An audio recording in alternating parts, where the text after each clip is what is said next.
ពាក្យថាម៉ែគឺជាពាក្យដែលមានអត្ថន័យសំខាន់ណាស់សម្រាប់កូនហើយក៏ជាពាក្យដែលពិរោះសើមជ្រោយជ្រាបចូលទៅក្នុងចិត្តរបស់កូនគ្រប់គ្នាផងដែរពីព្រោះម៉ែជាអ្នកមានកូនយ៉ាងធំក្រៃលែងគឺជាអ្នកបង្កើតកូនមកដោយក្តីមេត្តាករុណាមុទិតានិងឧបេក្ខាដោយការអាណិតស្រឡាញ់ស្មើគ្នាទាំងអស់ម្យ៉ាងទៀតគាត់ក៏ជាអ្នកផ្ដល់ឲ្យនូវសេចក្តីស្រឡាញ់ឲ្យទ្រព្យសម្បត្តិឲ្យទទួលការសិក្សាឲ្យចេះធ្វើបុណ្យដាក់ទានឲ្យចេះថ្វាយបង្គំព្រះសង្ឃនិងចេះគោរពចាស់ទុំម៉ែគឺជាអ្នកចិញ្ចឹមបីបាច់ថែរក្សាកូនគឺជាអ្នកដែលនៅចិត្តកូនច្រើនជាងអ្នកដទៃទាំងអស់មនុស្សយើងជាទូទៅនៅពេលខ្លះភ្លេចគិតដល់ម៉ែព្រោះរវល់តែសប្បាយរីករាយទៅដោយកាមគុណឬរវល់ក្នុងកិច្ចការងារផ្សេងប៉ុន្តែនៅពេលដែលឈឺឬមានរឿងអ្វីមួយកូនគ្រប់គ្នាច្រើនតែគិតរកម៉ែព្រោះធ្លាប់ជំពាក់ចិត្តនឹងម៉ែកាលនៅតូចក្នុងការដែលកូននៅតូចមិនទាន់ដឹងក្តីនៅឡើយកាលបើឈឺចាប់អ្វីម៉ែតែងតែនៅថែរក្សាត្រាក់ត្រំជានិច្ចម៉ែតែងចង់ឃើញមុខកូនជាប្រចាំម៉ែតែងតែហួងហែងកូនគឺម៉ែសម្រានមិនពេញភ្នែកប៉ុន្មានទេ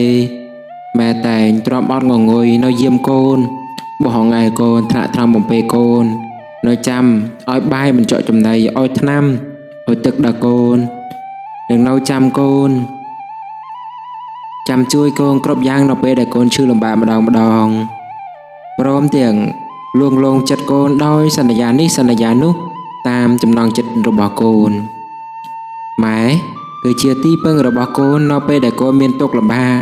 សម្បីកូនមានរូបរាងកាយមិនគ្រប់លក្ខណៈក្តីក៏ម៉ែនៅរាប់ថាជាកូនរបស់ខ្លួនព្រមដោយក្តីអាណិតជានិច្ចសេចក្តីស្រឡាញ់របស់ម៉ែ